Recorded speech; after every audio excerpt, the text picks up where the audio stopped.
Chapter 1. The Foundation. Wesley Carney stood at the kitchen counter of their modest two-bedroom apartment, whisking eggs for breakfast while Vanessa paced behind him, her heels clicking against the hardwood floor.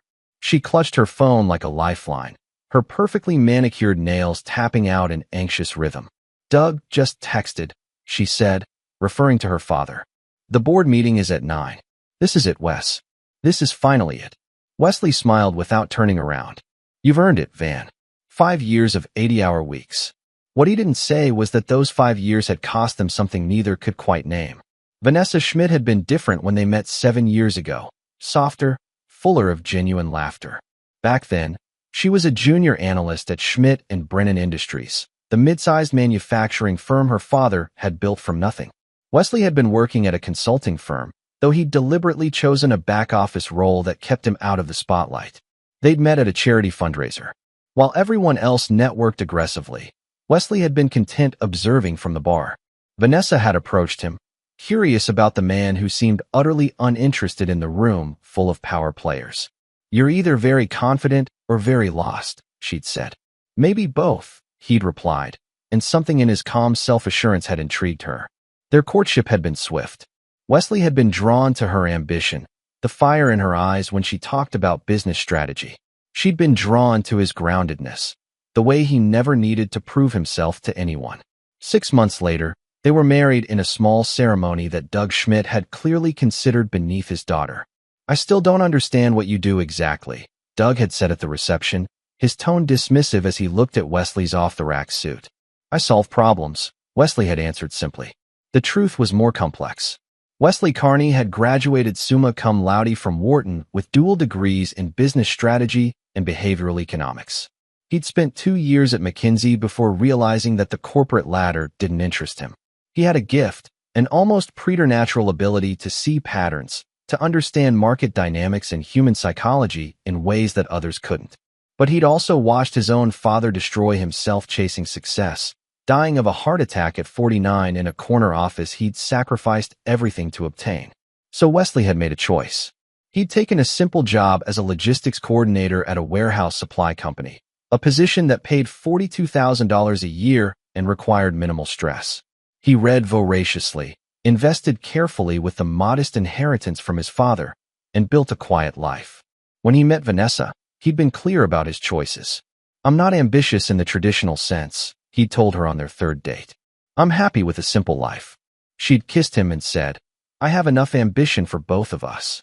For 3 years, it had worked. Wesley had been her rock, the steady presence that allowed her to take risks at work. When she came home stressed, he'd cook dinner and listen. When she doubted herself before a major presentation, he'd help her practice, offering insights that always seemed to cut right to the heart of the issue. More than once, Vanessa had presented Wesley's ideas as her own, and he'd never minded. But everything changed 2 years ago when Doug Schmidt had a stroke. The scramble for succession had been vicious. Doug's company had grown to $300 million in annual revenue, and there were a dozen executives who thought they deserved the top spot. Vanessa had fought harder than anyone, and Wesley had supported her, even as he noticed the changes. She stayed later at the office. She came home and immediately opened her laptop. Their conversations shifted from life and dreams to quarterly reports and board politics. And then there was Anthony Haas. Wesley cracked the eggs into the hot pan, watching them sizzle. He'd first heard the name 6 months ago. Anthony was the new VP of Business Development, a Harvard MBA with model looks and a silver tongue. Doug had hired him personally, and Anthony had quickly become indispensable to Vanessa's bid for CEO. They worked closely together, too closely. Wesley had thought more than once, but he'd said nothing. He wasn't the jealous type. He trusted his wife. Or he had. "Wesley, are you even listening?" Vanessa's voice cut through his thoughts. He plated the eggs and turned to face her. She looked stunning in her charcoal power suit, her dark hair pulled back severely. But there was a hardness in her eyes now, a calculating edge that hadn't been there before. "I said I probably won't be home until late," she continued. "Anthony and I have to prep for the announcement." "Of course," Wesley said. "Good luck today." She grabbed her briefcase without touching the breakfast he'd made. "I don't need luck. I need this to be over." After she left, Wesley ate alone, scrolling through his phone. He pulled up Vanessa's LinkedIn profile, She'd been posting more frequently lately, carefully curated images of her leadership journey. Her network had exploded to over 5,000 connections. She'd become someone who existed as much online as in reality. His own profile was minimal. Wesley Carney, logistics coordinator at Summit Distribution. 73 connections, no posts in 2 years. He set down his phone and looked around their apartment. They'd moved here 5 years ago, and Vanessa had always insisted it was temporary. Once I make VP, we'll get a real place, she'd said. Then it was, once I make senior VP. Now she didn't mention it at all. Wesley washed the dishes methodically, dried them, put them away. Then he dressed for work in the simple uniform of his job. Khaki pants, a polo shirt with the Summit logo, steel-toed boots. He looked at himself in the mirror, 34 years old, still fit, with thoughtful gray eyes and the kind of unremarkable face that people forgot quickly. Perfect. Chapter 2, The Coronation. The text came at 10:47 a.m. It's done. I'm CEO. Drinks tonight at the Meridian. V. Wesley was counting inventory in warehouse B when his phone buzzed. He read the message twice, then typed back, "Congratulations. So proud of you." Her response came 30 seconds later, "Don't wait up. Going to be a late night." He pocketed his phone and continued counting pallets. Around him, forklifts beeped and workers shouted to each other over the industrial noise. This was his world now. Concrete floors, fluorescent lights, the smell of cardboard and diesel. No one here knew about his Wharton degree or his brief, brilliant career at McKinsey. His coworker, Harvey Hurley, knew he was smart and sometimes asked his advice on crossword puzzles. That was enough. "Hey, Carney," Harvey called out, approaching with a clipboard. Harvey was 52, a career warehouse guy with a generous gut and an encyclopedic knowledge of college football. "You got that count on the Jensen order?" 347 units, Wesley replied. "But check the B-stock. I think 12 of them have damaged packaging." Harvey squinted at him. "How do you even notice that stuff?" "I pay attention." "Yeah, well, some of us just try to make it to 5 o'clock. Harvey grinned. "Hey, me and some guys are grabbing beers after shift. You in?" "Can't tonight. Wife has a big celebration." "The promotion thing?" "That's great, man. You going?" Wesley shook his head. Invited wasn't exactly accurate. Vanessa had mentioned it was an executive team thing. He hadn't pushed. "Well, congrats to her," Harvey said. "Maybe she'll let you quit this dump, huh?" Wesley smiled. Maybe, but he knew better. Vanessa had stopped seeing his job as temporary humility years ago. Now it was an embarrassment, something she made excuses for at corporate events, when she bothered to bring him at all. The rest of his shift passed in routine monotony. Wesley finished the inventory count, helped load a truck, filed paperwork.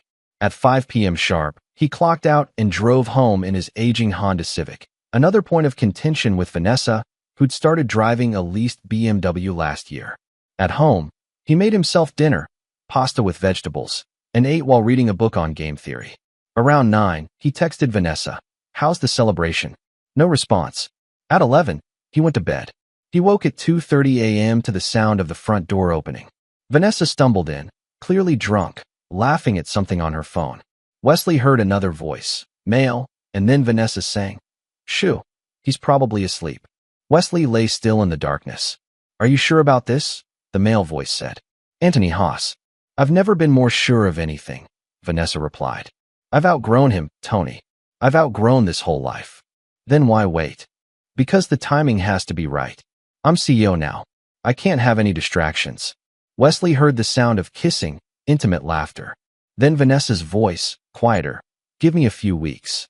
I'll handle it." The door closed. Vanessa came into the bedroom, moving carefully in the dark. She slipped into bed without showering, reeking of alcohol and expensive cologne that wasn't Wesley's brand. He didn't move, didn't speak. He simply thought. The next 3 weeks were a masterclass in quiet observation. Wesley went to work, came home, maintained a routine. But he watched. He noticed Vanessa's phone habits, the way she angled the screen away from him, the late-night texting sessions she claimed were urgent business. He noticed the new lingerie purchases, the extra attention to her appearance, the business trips that seemed unnecessary for someone who'd just taken over the company. He noticed, and he said nothing. Then came the day that changed everything. It was a Thursday afternoon.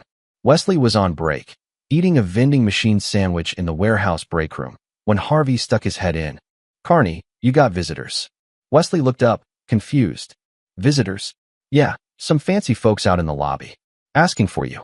Wesley walked to the front office, still in his work clothes, dust on his boots. Through the glass door, he could see them. Vanessa, Anthony Haas, and another woman in a business suit carrying a leather portfolio. His stomach dropped. He pushed through the door.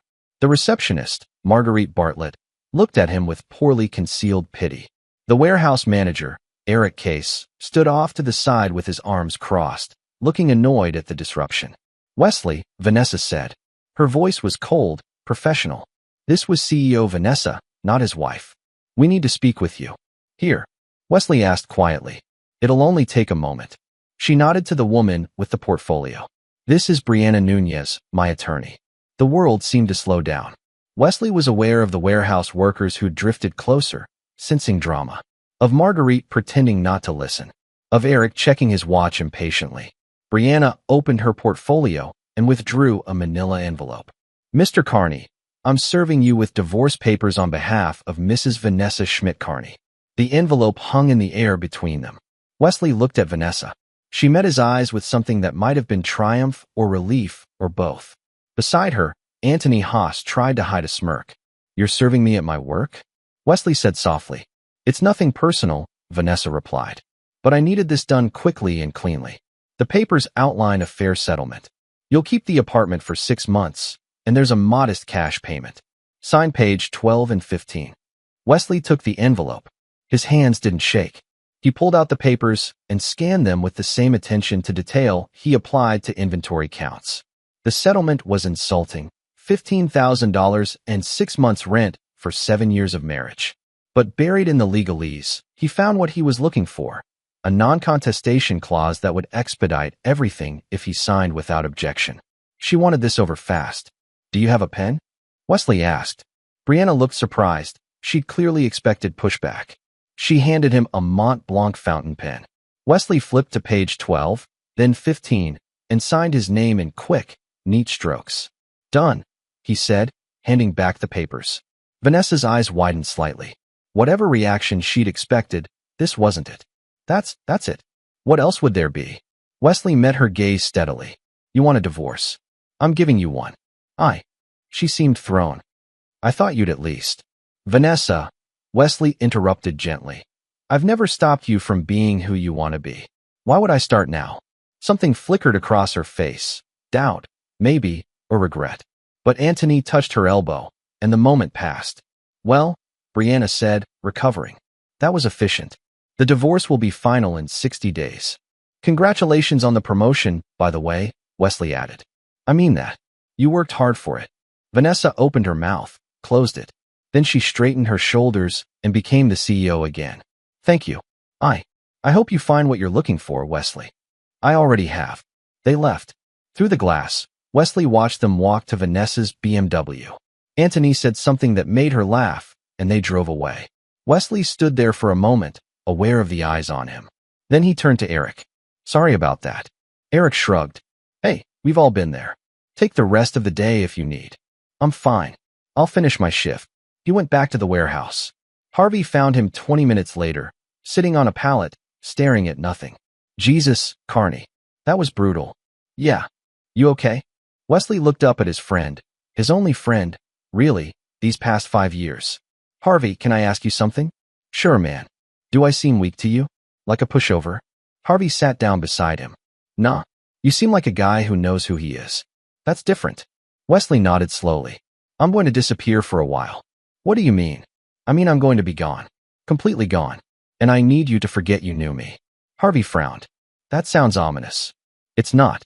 It's just necessary." Wesley stood. "Thank you for being a good friend, Harvey. I mean that. Carney, you're freaking me out." But Wesley was already walking away, pulling out his phone, making a call he'd never expected to make. "Marcus," he said when the line connected. "It's Wesley, Carney. I need to call in that favor. All of them." Chapter 3, The Ghost. Vanessa's celebration dinner at the Meridian was everything she'd imagined. The private room was packed with her executive team, people who'd once seen her as Doug Schmidt's daughter and now saw her as their leader. Champagne flowed. Toasts were made. To Vanessa, Anthony Haas raised his glass, his eyes locked on hers.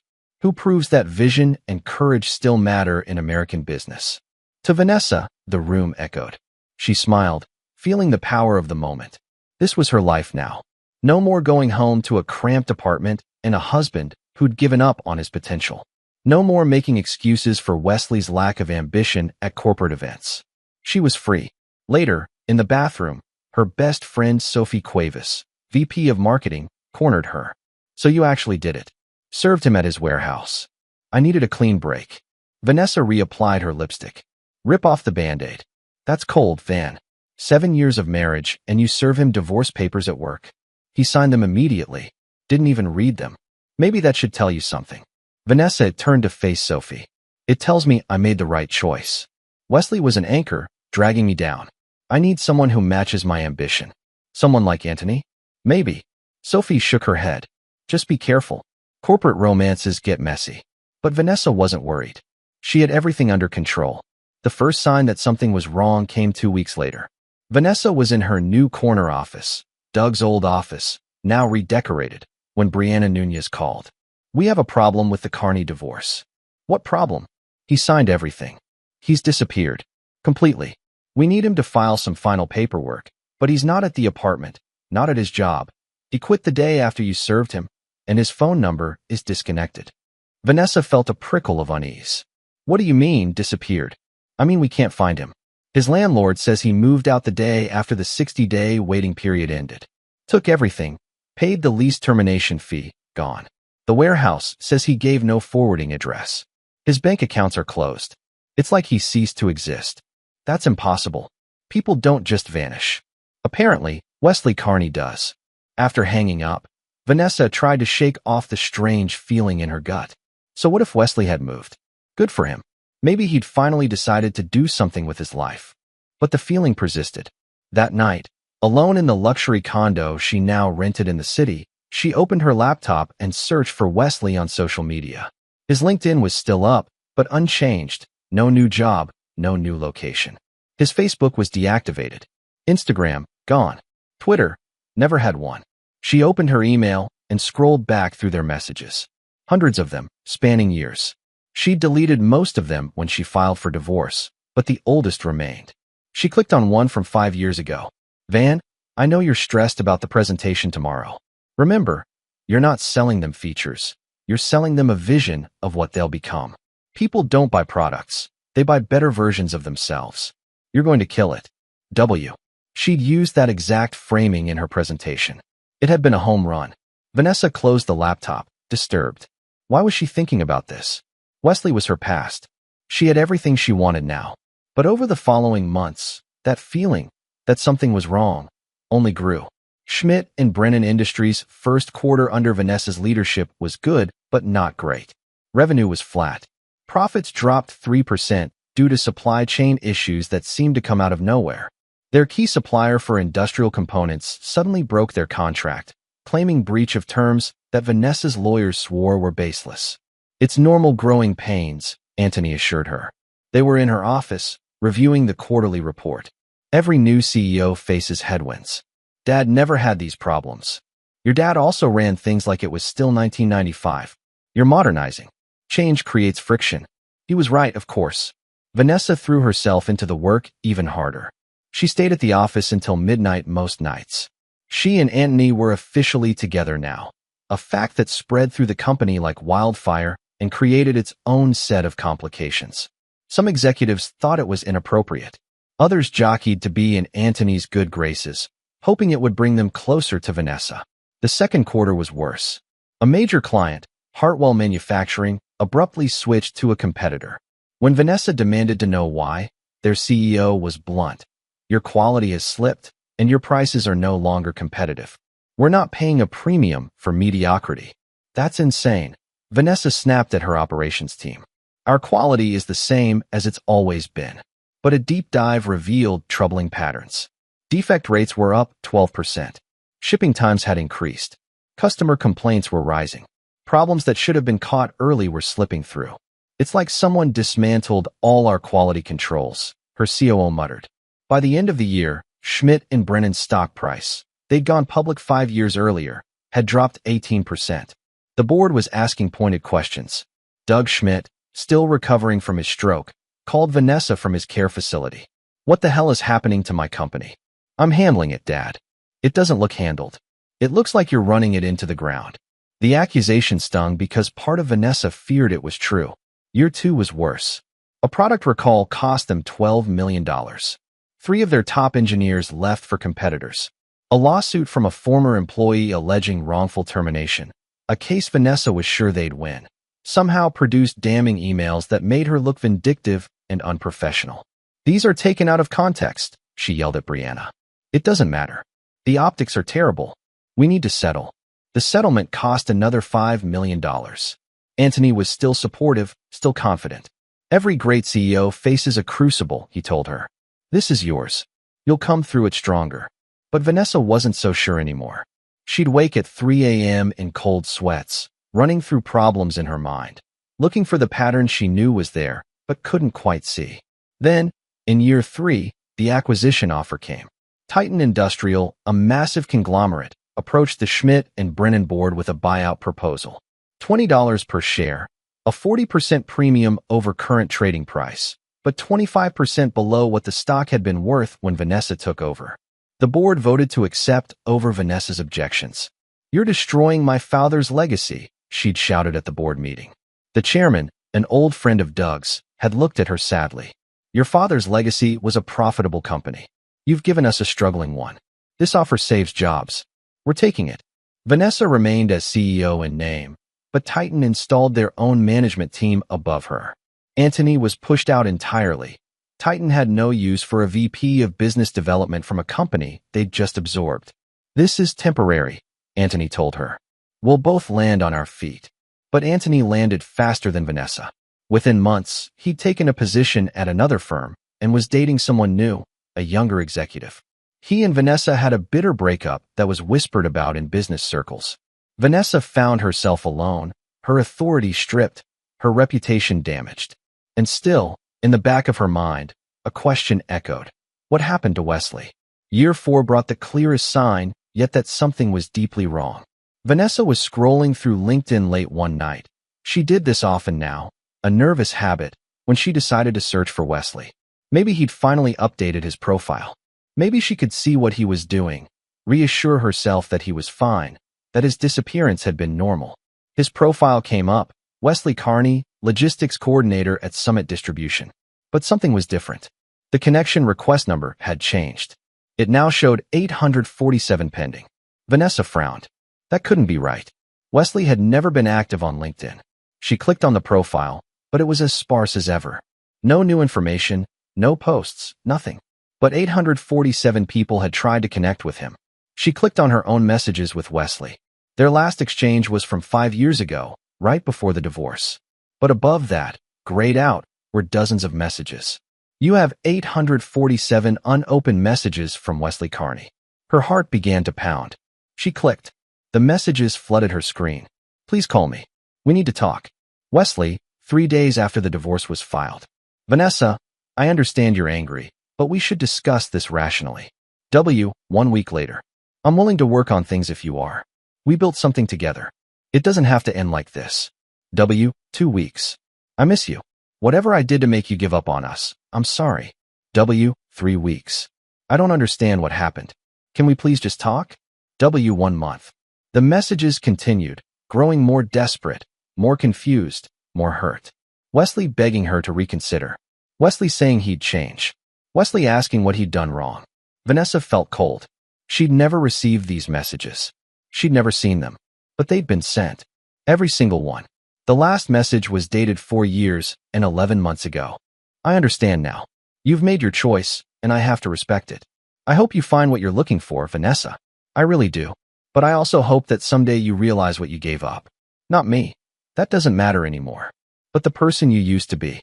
The woman I fell in love with believed in loyalty, in standing by people. I guess she got lost somewhere along the way. Goodbye, Van. W. Vanessa's hands trembled. How had she not seen these? LinkedIn should have notified her. These should have gone to her inbox, to her email. And then she understood. The day she'd served Wesley divorce papers, she'd changed her LinkedIn settings. She'd been worried he might try to contact her through the platform, might try to plead his case publicly or embarrass her.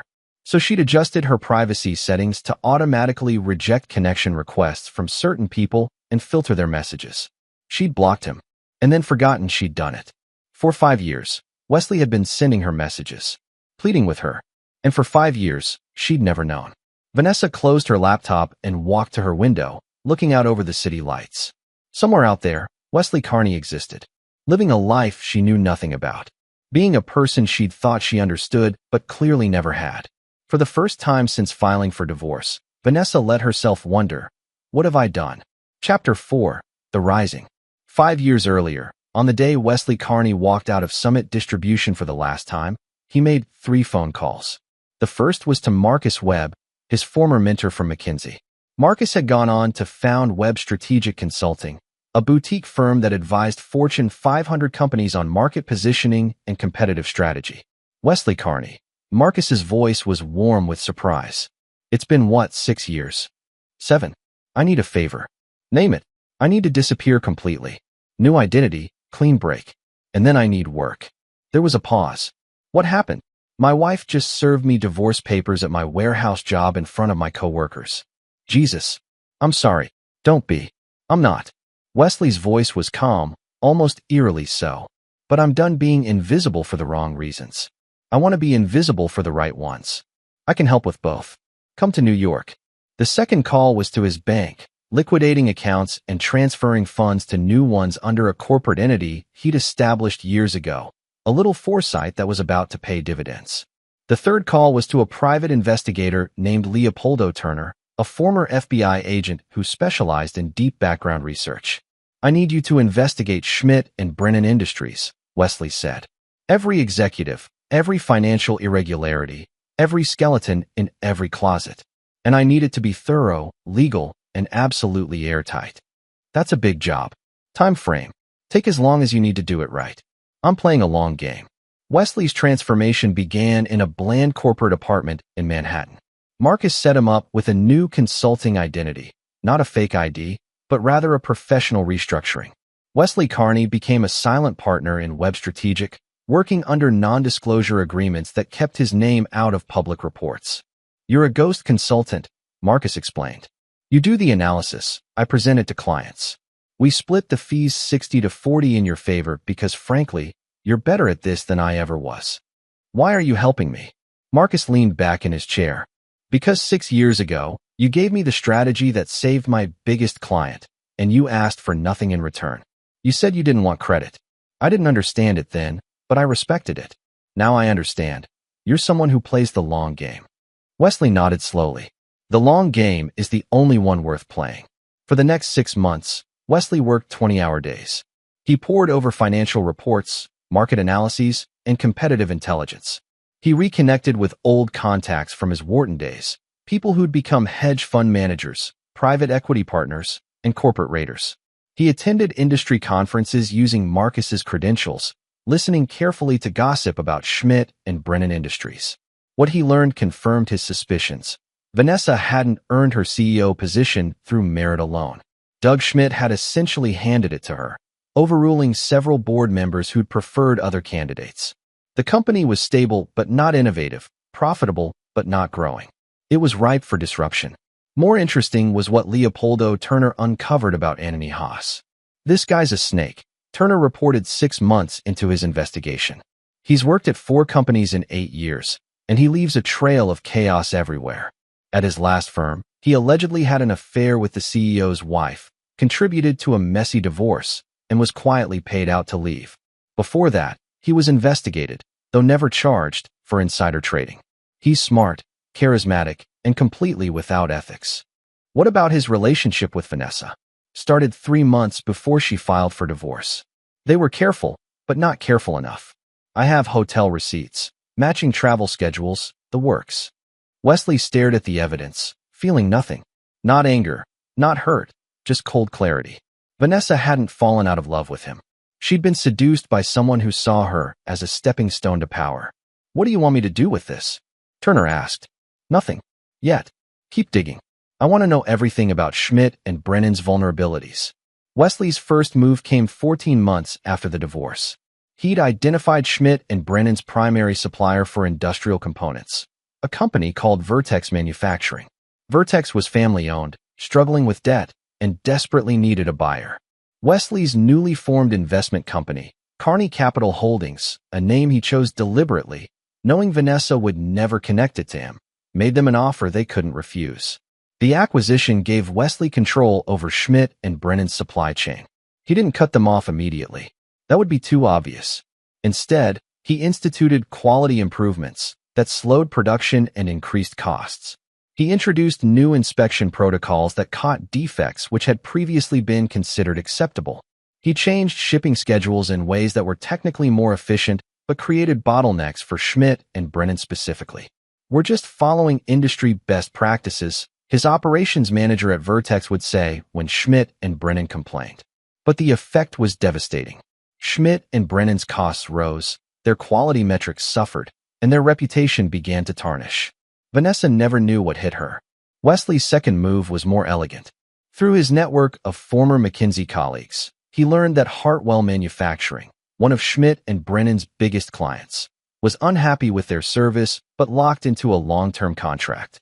Wesley arranged for Kearney Capital Holdings to invest in Hartwell, taking a 30% stake and joining the board. "I'm concerned about our vendor relationships," Wesley said at his first board meeting, his voice reasonable and measured. "Schmidt and Brennan has been reliable in the past, but I'm seeing troubling trends in their quality metrics. I think we should explore alternatives." "Their contract has 2 years left," Hartwell's CEO objected. "Contracts can be renegotiated, especially if we can demonstrate that they've breached terms." Wesley slid a folder across the table. "These are documented quality failures from the past 6 months. Any one of them could be considered a material breach." Hartwell switched suppliers. Schmidt and Brennan lost a $7 million annual account. Vanessa scrambled to find out why, but the answer was always the same. "Your quality has slipped." It was brilliant because it was true. Wesley had made sure of that. By year 3, Wesley had quietly assembled a portfolio of strategic positions.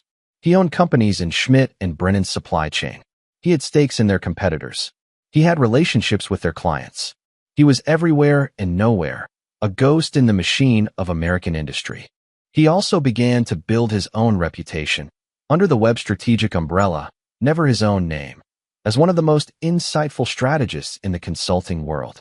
CEOs sought his advice. Boards wanted his analysis. He was invited to speak at conferences, though he always declined. "I prefer to work behind the scenes," he'd tell Marcus. "You're building something," Marcus observed. "I'm just not sure what."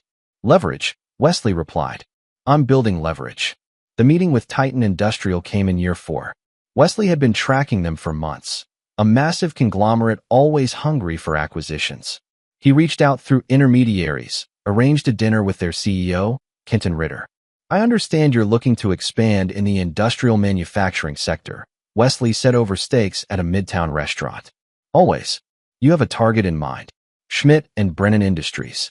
Mid-size firm, decent market position, currently underperforming. Their stock is down 25% from its peak, which means they're vulnerable. "What's your angle?" "I have positions in several of their key supplier and client companies. I can create additional pressure. Nothing illegal, just strategic business decisions. That would make them even more vulnerable. If you approach them in 6 months with the right offer, the board will practically beg you to buy them." Ritter studied him. "Why do this? What do you get out of it?" "I have equity stakes in 3 companies that would benefit from Titan's acquisition. The deal would increase their value significantly. Call it a rising tide lifting all boats." Wesley smiled. "Besides, I believe Schmidt and Brennan is fundamentally strong. They just have poor leadership. Under your management, it could be highly profitable." "Who's the current CEO?" "Vanessa Schmidt-Kearney. Doug Schmidt's daughter. I've heard of her. Reputation's taken a beating lately." "That's what happens when you promote someone to their level of incompetence," Wesley said blandly. The deal was struck. Wesley's orchestrated pressure campaign continued. Nothing illegal, nothing unethical, just business decisions that happened to compound Schmidt and Brennan's problems. Supplier issues, client defections. A well-timed product recall that Wesley ensured was handled in the most expensive way possible. By the time Titan made their offer, Schmidt and Brennan's board saw it as a lifeline. Vanessa fought it, of course, but she'd lost too much credibility. The board voted against her. Wesley watched it all from his Manhattan office, feeling nothing but satisfaction. This was justice, not hot and impulsive, but cold and calculated. Vanessa had humiliated him publicly, discarded him as if their 7 years together meant nothing. So he'd shown her what real power looked like. Not the power of a title, but the power of strategy, patience, and understanding how systems worked. He'd destroyed her career without her ever knowing he was involved. But Wesley wasn't done. The final phase was just beginning. In year 5, he began to research Vanessa personally. Not through investigators this time. He did it himself, late at night, scrolling through her LinkedIn, her company announcements, the traces she'd left across the internet. What he found surprised him. Vanessa looked tired in recent photos. There were lines around her eyes that hadn't been there before. Her LinkedIn posts had a desperate quality, a need to prove herself that seemed almost sad. She'd broken up with Anthony Haas. Wesley had made sure of that by quietly ensuring Anthony received a better offer elsewhere, knowing his loyalty would evaporate immediately. She was alone, diminished, exactly as he'd planned. So why did Wesley feel hollow? He was standing in his apartment, no longer bland corporate housing but a luxury loft in Tribeca, when the thought struck him. He'd won. He'd executed a flawless 5-year revenge plan that had cost Vanessa everything she'd valued. Her CEO position, her reputation, her relationship, her father's respect. And he felt nothing. That's not entirely true, he said aloud to his empty apartment. I feel empty. Wesley walked to his window and looked out over the city. Somewhere out there, Vanessa was doing the same thing, maybe asking herself where it all went wrong. Did she ever think about him? Did she ever wonder what happened to the husband she'd discarded? He pulled out his phone and opened LinkedIn. He'd disabled all notifications 5 years ago, set his privacy settings to maximum. He existed on the platform only as a ghost, a minimal profile that revealed nothing. On a whim, he adjusted his settings, allowing connection requests and messages again. And that's when he saw them. 847 pending messages from Vanessa Schmidt. Wesley opened them and read from beginning to end. Watched her progression from confident CEO to desperate woman searching for answers. Saw her realize, slowly and painfully, that he'd been right about who she'd become. The last message was dated 3 days ago. Wesley, I know you probably won't see this. I know I don't deserve a response. But I finally understand what you meant in your last message. I lost myself. I became someone I don't recognize, someone I don't like. I threw away something real for something that was always an illusion. I don't expect forgiveness. I don't even expect a reply. I just wanted you to know, you were right, and I was wrong.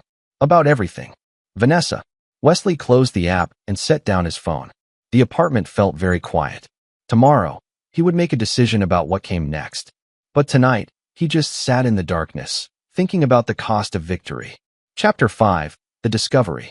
Vanessa's hand trembled as she hit send on what she knew might be her final message to Wesley. You were right, and I was wrong. About everything. She closed her laptop and looked around her condo, the luxury space that had once felt like a trophy and now felt like a prison. In 5 years, she'd lost almost everything that mattered. Her CEO position had been reduced to a figurehead role. Her father barely spoke to her. Anthony had revealed himself to be exactly what Wesley had probably seen from the beginning, an opportunist who'd moved on the moment her star stopped rising. But the messages. God, those messages. Vanessa had spent the past 3 days reading through all 847 of them, watching Wesley's emotions progress from confusion to pain to anger to finally, in that last message, a kind of sad acceptance. She'd done that to him.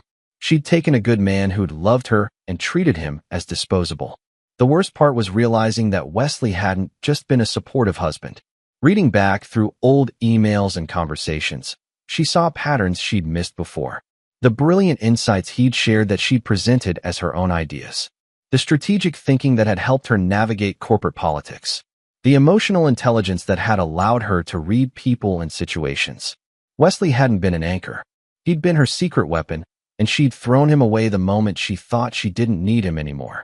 I'm an idiot, she whispered to her empty condo. Her phone buzzed. A text from Sophie Cuevas. Drinks tonight? You sound like you need it. Vanessa didn't want drinks. She wanted to turn back time. But since that was impossible, she texted back. Yes. Definitely. They met at a wine bar in the financial district. Sophie took one look at Vanessa and ordered a bottle. Okay, what happened? And don't say nothing, because you look like someone died. I found Wesley's messages. Sophie's eyes widened. What messages? Vanessa explained about the LinkedIn settings, the 847 unopened messages, Wesley's pain and confusion that she'd never seen. When she finished, Sophie was quiet for a long moment. Van, I'm going to say something, and I need you to really hear it. Okay, you fucked up. Badly. You threw away a good man for a fantasy of what you thought success should look like. And now you're finally realizing it. I know. Do you? Because knowing it intellectually and accepting it emotionally are two different things. Sophie poured them both wine. The question is, what are you going to do about it? What can I do? He's been gone for 5 years. He's probably moved on, probably has a whole new life. Maybe, but you don't know that. You could try to find him. Vanessa shook her head. I don't deserve to find him. I don't deserve his forgiveness. Probably not. But maybe that's not the point. Maybe the point is acknowledging what you did and trying to make it right, even if you can't fix it. How do I even start? Sophie pulled out her phone. I know a guy. Private investigator named Leopoldo Turner. He's expensive but discreet. If Wesley's out there, Turner can find him. Hiring Turner felt both necessary and invasive. Vanessa gave him everything she had. Wesley's old address, his previous employer, his social security number from their old tax returns. Turner took the information with a professional nod. How hard do you want me to look? As hard as you need to. I have to know what happened to him. And when I find him. Vanessa hesitated. Just tell me where he is. What he's doing. If he's okay. Turner's report came back 2 weeks later.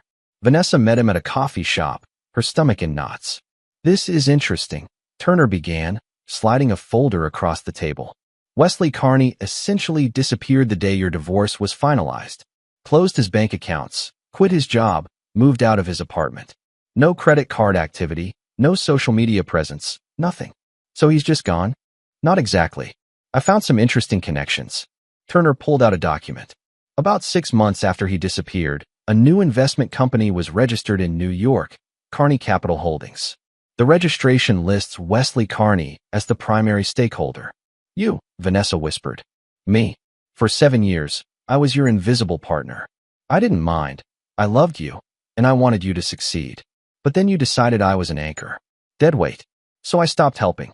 Wesley shrugged. Turns out, without my insights, you were just average. The word hit Vanessa like a slap. She flinched. I didn't destroy your career, Wesley continued. I just revealed what was already true. You were never the visionary you thought you were. You were a decent executive with a very smart husband who didn't care about taking credit. Why? Vanessa's voice cracked. Why did you do it? The revenge, the systematic dismantling of everything I built. Why? You served me divorce papers at my warehouse job. In front of my coworkers. In front of my manager. You wanted it to be humiliating. I didn't think. Exactly. You didn't think. You didn't think about what those 7 years meant. You didn't think about the man who'd supported every dream you ever had.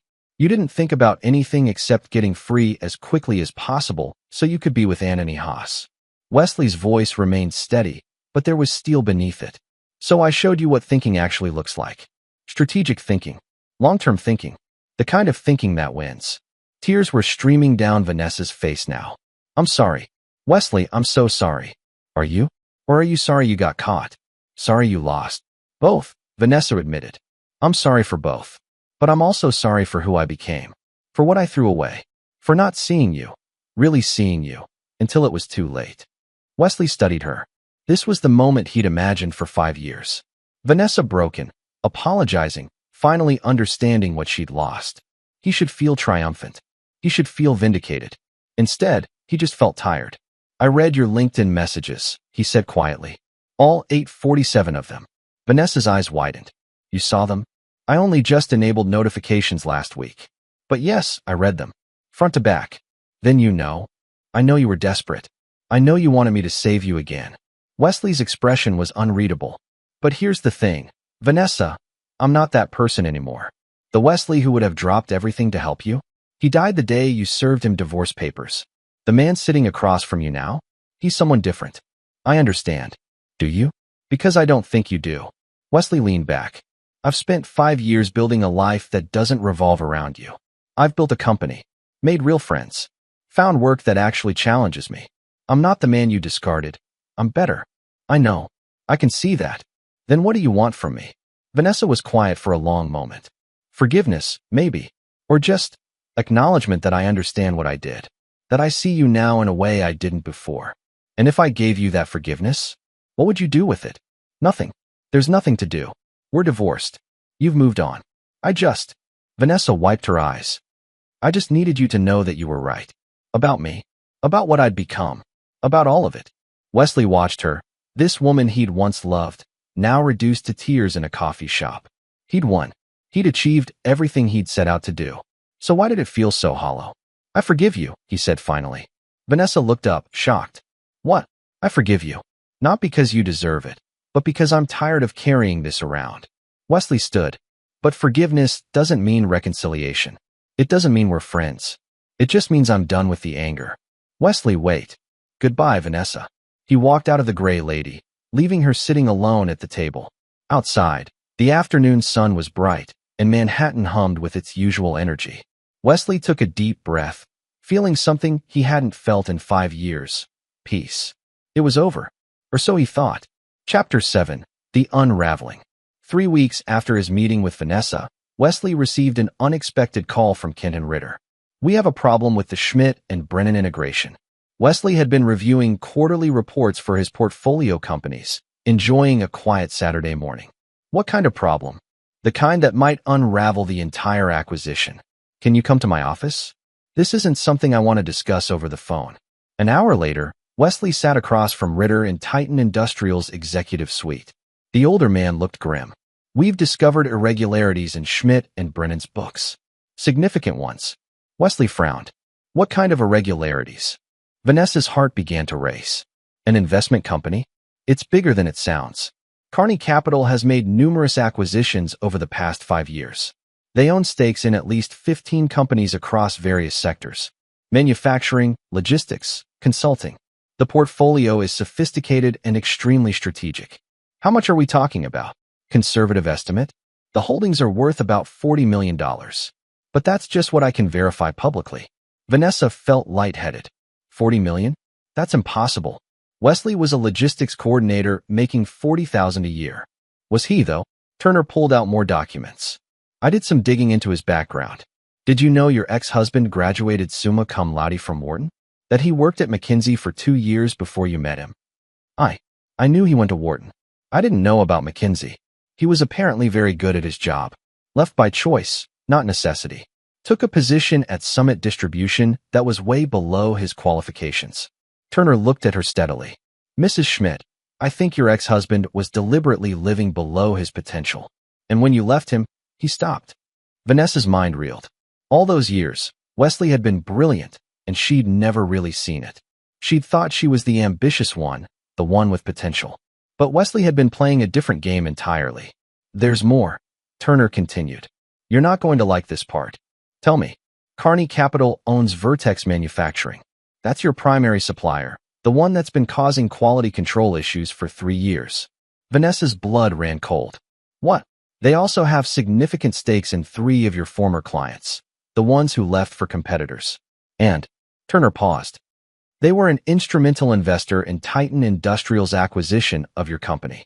Carney Capital made about $12 million from that deal alone. The room seemed to tilt. Are you saying Wesley engineered my company's downfall? I'm saying the evidence suggests someone with extensive business knowledge, access to capital, and detailed understanding of Schmidt and Brennan's vulnerabilities orchestrated a systematic campaign to devalue your company. That someone appears to be Wesley Carney. Vanessa couldn't breathe. Wesley hadn't just moved on. He destroyed her. Methodically, patiently, brilliantly. Every supplier issue, every client defection, every problem that had plagued her CEO tenure, it had all been him. Why? She whispered. You served him divorce papers at his workplace, Turner said quietly, in front of his co-workers. He signed them immediately and then disappeared. Maybe you should ask yourself what that would do to a man who'd been supporting you for 7 years. Vanessa left the coffee shop in a daze. She walked for hours through Manhattan, trying to process everything she'd learned. Wesley wasn't a victim. He was an architect. He'd taken his pain and transformed it into strategy, using his gifts, the ones she'd never fully appreciated, to dismantle everything she'd built. And the worst part? She deserved it. That night, she opened her laptop and searched for Carney Capital Holdings. Their website was minimal: a corporate logo, a contact form, and a single line: strategic investment for long-term value creation. No photos, no executive bios, nothing that would connect the company to Wesley. But Vanessa knew. She knew the mind behind it, the careful planning, the patience. This was Wesley's revenge, and it was perfect. She clicked on the contact form and began to type. I know it's you. I know what you did. I'm not angry. I don't have the right to be. I just want to talk to you. Please. Just once. I need to understand. She hit send before she could second-guess herself. Then she waited. Chapter 6. The Response. Wesley was in a meeting with Kenton Ritter, discussing Titan Industrial's integration strategy for Schmidt and Brennan, when his phone buzzed with a notification. He ignored it. He was in the middle of explaining why maintaining some of the original management team could actually increase efficiency. The institutional knowledge is valuable, Wesley was saying, especially in manufacturing. Some of these engineers have been there 20 years. You don't want to lose that, even if they're loyal to the old regime. Ritter challenged. Loyalty can be earned. What matters is competence. Keep the people who are good at their jobs regardless of politics. After the meeting, Wesley returned to his office in the Webb Strategic Building. He maintained a small presence there, though most of his work was done remotely through Carney Capital. He checked his phone and saw the notification, a message through the Carney Capital website contact form. The sender's email was vschmidt@sb-industries.com. Wesley's finger hovered over the delete button. He didn't know Vanessa anything. He'd executed his plan flawlessly. He'd proven that the anchor she'd discarded was actually the foundation she'd been standing on. He'd won. But something made him open the message. I know it's you. I know what you did. I'm not angry. I don't have the right to be. I just want to talk to you. Please. Just once. I need to understand. Wesley read it 3 times. The old Vanessa would have been furious, would have threatened lawsuits, would have fought. This Vanessa, tired, humbled, asking to understand, was different. He should delete it. Block her email. Continue living his new life as if she'd never existed. Instead, he typed a reply. There's a coffee shop on Mercer Street called The Gray Lady. Tuesday at 2 p.m. Come alone. He hit send before he could reconsider. Tuesday at 1:55 p.m., Wesley sat at a corner table in The Gray Lady, watching the door. He'd chosen this place deliberately, neutral territory, public enough to be safe but quiet enough for conversation. He was dressed simply. Dark jeans, a charcoal sweater, the kind of anonymous outfit that wouldn't draw attention. At exactly 2 p.m., Vanessa walked in. Wesley barely recognized her. Gone was the sharp power suit, the severe hairstyle, the armor of corporate confidence. She wore simple slacks and a blouse, minimal makeup, her hair down. She looked tired and younger somehow, more like the woman he'd married than the CEO who'd served him divorce papers. Their eyes met across the room. Vanessa stopped, seeming to gather courage, then walked to his table. Wesley. Vanessa. He gestured to the chair across from him. Sit. She sat, her hands clasped tight in her lap. Up close, he could see the toll the past 5 years had taken. The lines around her eyes, the tension in her jaw, the haunted quality in her gaze. You look different, she said quietly. So do you. A barista approached, and Vanessa ordered coffee she probably wouldn't drink. After the woman left, silence stretched between them. Finally, Vanessa spoke. I hired an investigator. He told me what you built, what you did. I built a company. I made strategic investments. All legal, all ethical. Wesley's voice was calm. What exactly did I do? You destroyed my career. Systematically. Deliberately. Did I? Or did I simply stop holding you up? Wesley leaned forward. Let me ask you something, Vanessa. Do you remember the presentation you gave that made Doug promote you to VP? The one about transformational leadership. Of course. Where do you think those ideas came from? Vanessa's face went pale. Or the strategy you used to win the Hartwell account 5 years ago? The client retention program that became your signature achievement? The supply chain optimization that saved the company $3 million? Wesley's tone was conversational, almost gentle. Do you remember who you bounced those ideas off? Who helped you think through the problems? The creative accounting kind. Someone's been cooking the books for at least 3 years, maybe longer. We only caught it because one of our auditors is incredibly thorough. Ritter slid a folder across the desk. Inflated revenues, hidden liabilities, fraudulent contracts. It's a mess. Wesley opened the folder and scanned the documents. His mind, trained to see patterns, immediately identified the problem. This is sophisticated. Whoever did this knew what they were doing. That's what concerns me. We thought we were buying a struggling but fundamentally sound company. Now it looks like we bought a house of cards. Ritter rubbed his temples. Our legal team is going through everything, but preliminary estimates suggest Schmidt and Brennan might be worth 40% less than we paid. Have you identified who's responsible? That's why I called you. The fraudulent transactions all trace back to one person. Ritter paused. Anthony Haas. Wesley went very still. The former VP of Business Development. You know him? I know of him. Wesley's mind was racing. Anthony Haas, the man who'd seduced Vanessa, who'd helped push Wesley out of his marriage, was a fraud. And if the timeline was right, when did these irregularities start? Wesley asked. Ritter checked his notes. About 4 years ago. Right when Vanessa became CEO. Right when Anthony became her closest advisor. Where's Haas now? That's the other problem. We can't find him. He left his current employer 2 weeks ago, walked out midday, cleared out his office, disappeared. We've contacted the FBI. Wesley sat back, processing. He'd assumed his campaign against Schmidt and Brennan had caused its decline. But what if he'd been working in parallel with someone else? What if Anthony had been systematically looting the company while Wesley was strategically pressuring it? Does Vanessa Schmidt know? Not yet, but she will as soon as our lawyers finish their analysis. Which brings me to my question. Ritter looked at Wesley directly. You know her, don't you? Personally, I mean. Wesley considered lying, then decided against it. She's my ex-wife. Ritter's eyes widened. Jesus, you didn't think to mention that when you pitched me this acquisition. Our divorce was final 5 years ago. I had no contact with her or the company. But you had a motive to see Schmidt and Brennan fail. I had a motive to prove she'd overvalued what she lost when she left me. Wesley corrected. There's a difference. Everything I did was legal, ethical, and transparent, at least to you. I disclosed all my holdings. You knew I had positions in their suppliers and clients.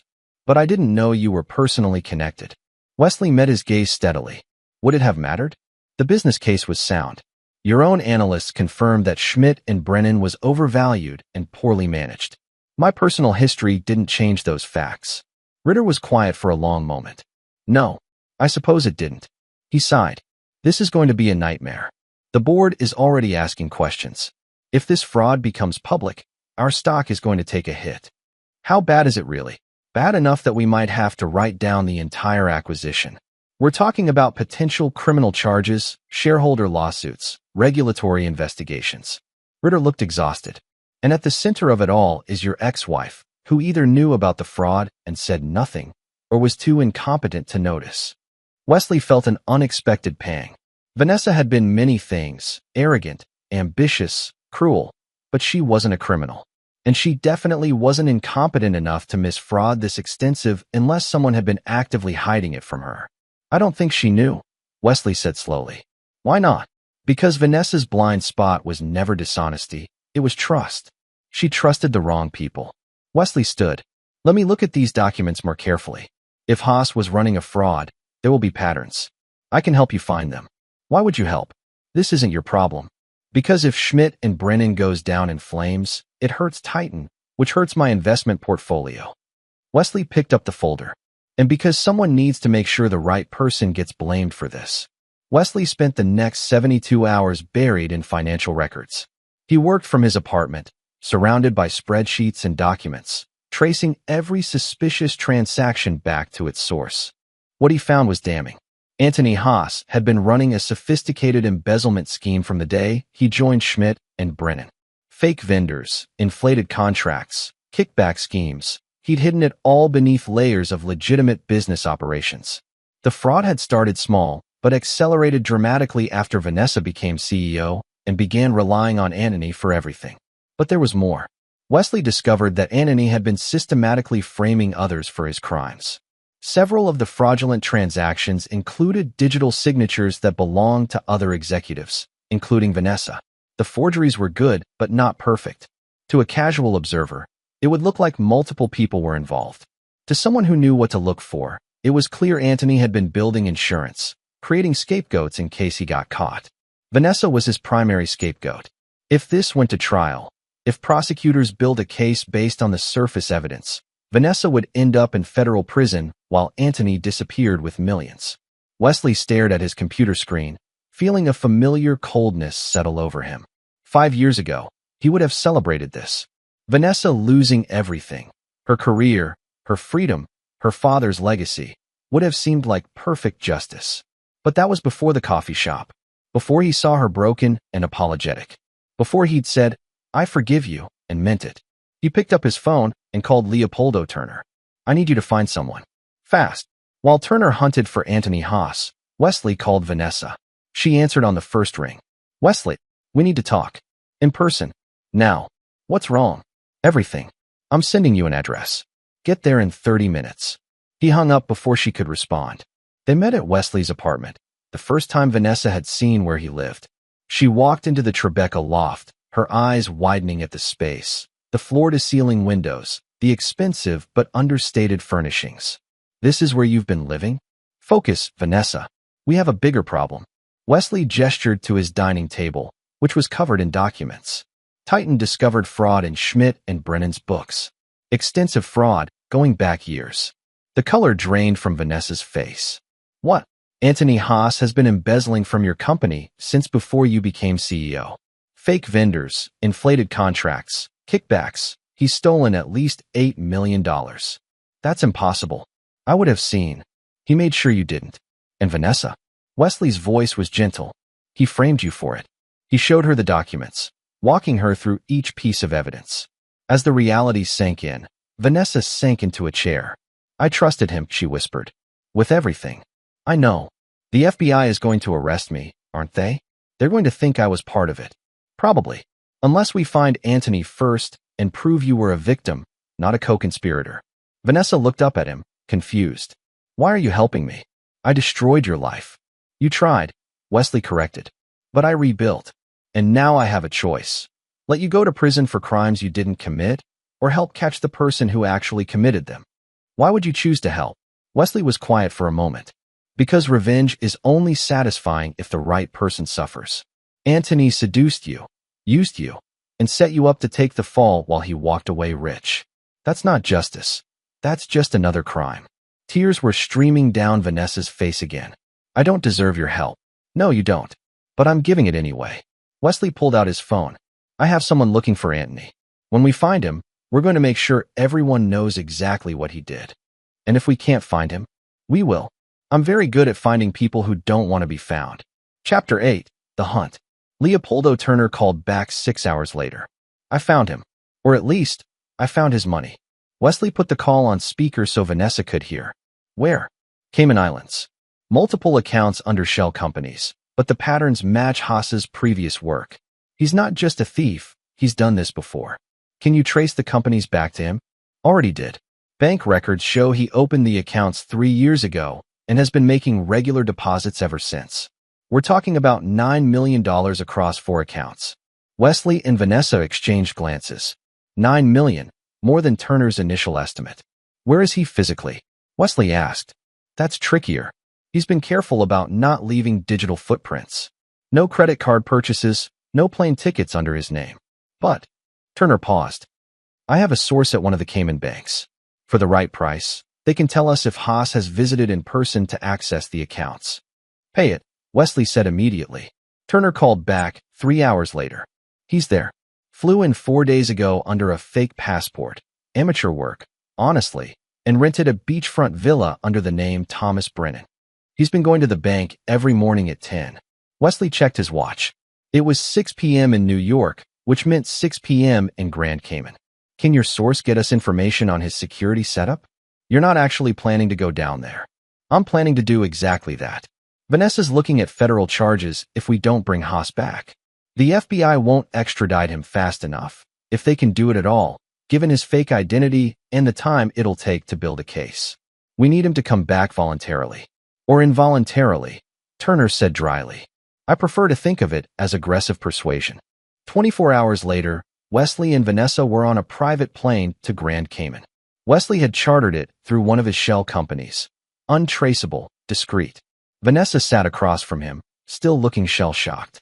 I can't believe we're doing this. You can stay at the hotel if you want, Wesley offered. I can handle Anthony. No. I need to face him. I need to hear him admit what he did. Wesley nodded. He understood the need for closure. They landed at Owen Roberts International Airport at 11 p.m. A rental car was waiting, arranged by Turner, and they drove to the villa Anthony had rented. It was exactly the kind of place a man celebrating his successful fraud would choose. Beachfront, luxurious, isolated. We wait until morning, Wesley said, parking down the road. He'll go to the bank at 10. We intercept him on his way back. Then what? Then we convince him to return to New York and confess. How? Wesley pulled out his phone and showed her a folder. I have complete documentation of his fraud. Bank records, forged signatures, the shell companies, everything. I also have evidence of his previous schemes at other companies. If he doesn't cooperate, I send this to the FBI, to Interpol, and to every financial news outlet in America. He'll never be able to hide. He might run anyway. He might. But Anthony's weakness is his ego. He thinks he's smarter than everyone else. When I show him that I've been 3 steps ahead the whole time, he'll break. They spent the night in a hotel, taking turns sleeping. Wesley stayed up most of the night, reviewing his strategy, anticipating Anthony's reactions. This was familiar territory, the kind of high-stakes planning he'd done at McKinsey, the same systematic thinking he'd applied to his 5-year revenge plan. But this time, he wasn't working against Vanessa. He was working with her. At 9:45 a.m., they positioned themselves on the road leading from Anthony's villa to the bank. The Cayman sun was brutal, but they stayed in the rented Mercedes with the air conditioning running. At 9:52, Anthony's car, a flashy red convertible, drove past them. That's him, Vanessa confirmed. Wesley waited 30 minutes, then drove to the villa. The front door was locked, but the security was laughable. Anthony had clearly gotten overconfident. Wesley picked the lock in under 2 minutes, and they slipped inside. The villa was exactly what Wesley expected. Expensive but tasteless, a monument to sudden wealth. They found Anthony's laptop in the master bedroom, password protected. Wesley plugged in a USB drive, courtesy of Turner's tech contact, that bypassed the security in minutes. What are you looking for? Vanessa asked. Insurance. Wesley navigated through the files. If Anthony has been smart, he'll have kept records of everything. Criminals always do. They think they might need leverage someday. He found what he was looking for in a folder labeled contingency. Copies of every fraudulent document, emails showing Anthony had forged signatures, and, most damningly, a video diary where Anthony explained his entire scheme to the camera. Why would he record this? Vanessa was aghast. Because he's arrogant. He wanted proof of how clever he was. Wesley copied everything to his own drive. And because he probably planned to use it as leverage if anyone ever got close to catching him. They were back in their car when Anthony returned at 10:45. Wesley waited until he'd parked and walked to the front door, then stepped out of the Mercedes. Hello, Anthony.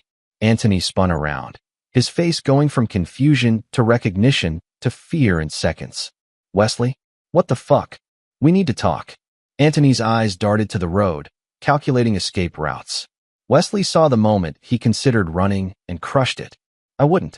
I have men watching every exit, and I've already contacted local authorities. You run, you'll be in Cayman police custody within an hour. It was a bluff. Wesley hadn't contacted anyone, but Anthony didn't know that. What do you want? For you to do the right thing. But first, Wesley nodded toward the villa. Let's go inside. I think you'll want to sit down for this conversation. Chapter 9. The Architect's Victory. Inside the villa, Anthony tried to maintain his composure, but Wesley could see the cracks forming. The man who'd seduced Vanessa, who'd helped destroy Wesley's marriage, who'd stolen millions and framed others for his crimes, was finally cornered. I don't know what you think you know, Anthony began. Wesley pulled out his laptop and turned it around, playing the video diary. Anthony's own voice filled the room. The beauty of this scheme is that everyone will blame Vanessa. She's so eager to please, so desperate to prove herself, that she signs whatever I put in front of her. The blood drained from Anthony's face. I have all of it, Wesley said calmly. Every fraudulent transaction, every forged signature, every shell company. I also have evidence of your previous schemes, the affair at your last company, the insider trading allegations you paid your way out of. Your entire career is a pattern of manipulation and fraud. Vanessa stepped forward from where she'd been standing in the doorway. Anthony saw her for the first time, and something like shame flickered across his features. Van, don't. Her voice was ice. You don't get to call me that. You used me. You seduced me to get access to my company, and then you stole from it, while making sure I'd take the blame. That's not how it was. Yes, it was. Wesley's tone was conversational, almost friendly. You saw an opportunity when Doug Schmidt had his stroke. Vanessa was ambitious, vulnerable, and desperate for support. You made yourself indispensable, isolated her from anyone who might question you, and then you looted her company while telling her she was finally becoming the leader she always wanted to be. You can't prove intent. I can prove everything. Wesley stood, walking closer to Anthony. Here's what's going to happen. You're going to return to New York with us today. You're going to meet with the FBI and confess to every crime you've committed. You're going to make it crystal clear that Vanessa had no knowledge of your fraud and that you deliberately framed her. And if I refuse, then I release all of this evidence to every authority and media outlet I can find. You'll be fighting extradition and criminal charges in 3 countries. You'll spend the rest of your life in prison, and you won't have a penny to your name because I'll make sure every account you have is frozen. Wesley smiled. Or you can cooperate, take a plea deal, and maybe get out in 10 years with the possibility of starting over. Anthony looked between Wesley and Vanessa, seeing no way out. Why do you even care? She divorced you, humiliated you. Why are you helping her? Because this isn't about her. This is about you. Wesley's voice hardened. You're a predator. You find vulnerable people, exploit them, and move on. You did it at your previous companies. You did it to Vanessa, and you would have done it to the next person if I hadn't stopped you. And because, Vanessa added quietly, Wesley is a better person than either of us ever were. Anthony slumped in his chair, defeated. When do we leave? Tonight. I have a plane waiting. The flight back to New York was silent. Anthony sat in the back, guarded by 2 security personnel Wesley had hired. Vanessa sat with Wesley, watching the ocean disappear beneath them. Thank you, she said finally. Don't thank me yet. You're still going to have to testify, cooperate with investigators, probably answer some very uncomfortable questions about how you didn't notice what was happening in your own company. I know, but at least I'll be doing it as a victim instead of a suspect. She looked at him. Why did you really help me? Wesley considered the question. Because I realized something during our conversation at the Gray Lady. My revenge worked. I proved you'd undervalued what we had together. I showed you that I was never the weak link in our marriage. But making you suffer forever wasn't going to bring me peace. It was just going to make me bitter. So you let it go? Not exactly. I let you go? There's a difference. Wesley met her eyes. I forgave you because holding on to anger was hurting me more than it was hurting you. But that didn't mean I wanted to see you destroyed by someone else's crimes. Especially not by the man who helped end our marriage. Vanessa nodded slowly. For what it's worth, I see it now. Everything you were, everything I threw away. I was so obsessed with becoming this powerful person that I forgot the actual power came from having someone who understood me, who made me better. You're not that person anymore, Wesley said. The CEO who served me divorce papers at my workplace, she's gone. But you're not the woman I married either. Who am I then? I don't know, but I think that's something you need to figure out. They landed at Teterboro Airport at midnight. The FBI was waiting, along with attorneys from Titan Industrial and the U.S. Attorney's Office. Wesley handed over all the evidence he'd compiled, walked them through every document, and watched as Anthony was led away in handcuffs. You did good work, Mr. Carney, the lead FBI agent said. This could have been a nightmare case, but you handed us everything we need. Just make sure Vanessa Schmidt is cleared of any wrongdoing. She's a victim here, not a perpetrator. We'll do our due diligence, but based on what you've shown us, I agree. 6 months later, Wesley sat in Marcus Webb's office, reviewing the quarterly reports for Carney Capital Holdings. The company had grown substantially. His portfolio was now worth over $60 million, and he was fielding investment opportunities faster than he could evaluate them. You've built something remarkable, Marcus said. In 5 years, you've gone from a warehouse worker to one of the most successful strategic investors in the country. It helps when you understand how systems work. It helps when you're brilliant. Marcus leaned back. What's next for you? Wesley considered the question. I think it's time to come out of the shadows. I've proven to myself that I can build something significant. Now I want to build it openly. You're talking about going public with your identity? I'm talking about stopping hiding. Wesley Carney shouldn't be a ghost. He should be someone who uses his gifts to build things, to help companies grow, to maybe even mentor people who are where I was 5 years ago. Marcus grinned. That sounds like a man who's found peace. Maybe. Or maybe I just got tired of winning through revenge. The final meeting with Vanessa happened on a cool October afternoon in Central Park. She'd reached out a month earlier, asking to talk. Wesley had almost declined, then decided he owed them both closure.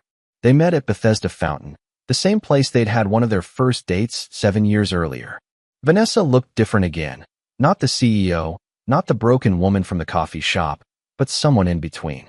She wore jeans and a sweater, her hair pulled back simply. Hi, she said. Hi. They walked along the path, not speaking for a few minutes. I wanted to thank you again, Vanessa finally said. The FBI cleared me completely. Anthony took a plea deal, 15 years. Dad's company is being restructured under Titan, and they've asked me to stay on as a consultant, helping with the integration. That's good. It's humbling. I went from CEO to consultant. But honestly, it's better. Less pressure, more actual work, no politics. She smiled sadly. Turns out I'm better at doing the job than leading the company. There's no shame in that. I know. I'm learning to be okay with who I actually am, rather than who I thought I should be. She stopped walking, turning to face him. I've been thinking a lot about us. About what we had, and what I destroyed. Vanessa, let me finish. I'm not asking to get back together. I know that's not possible, and honestly, it wouldn't be fair to either of us. But I wanted to tell you that you were the best thing that ever happened to me, and I'm sorry it took losing you to realize it. Wesley looked at this woman he'd once loved, once hated, and now just understood. I appreciate that. I also wanted you to know that I'm going to be okay.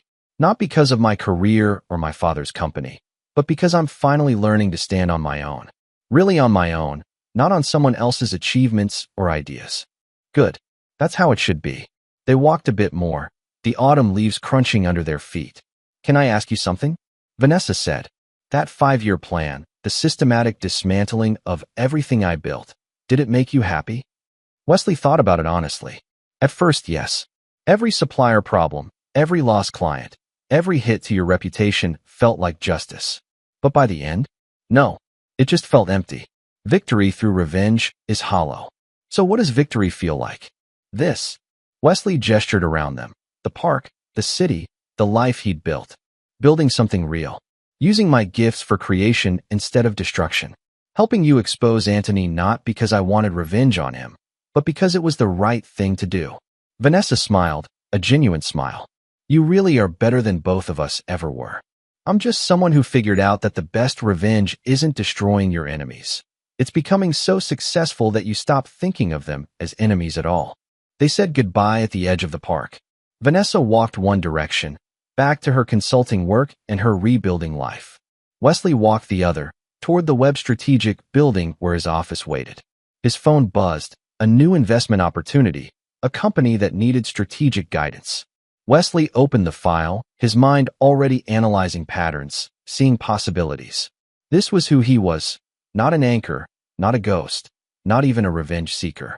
Just Wesley Carney, a man who understood systems, who saw patterns others missed, who'd learned that real power came not from destroying others, but from building something that couldn't be destroyed.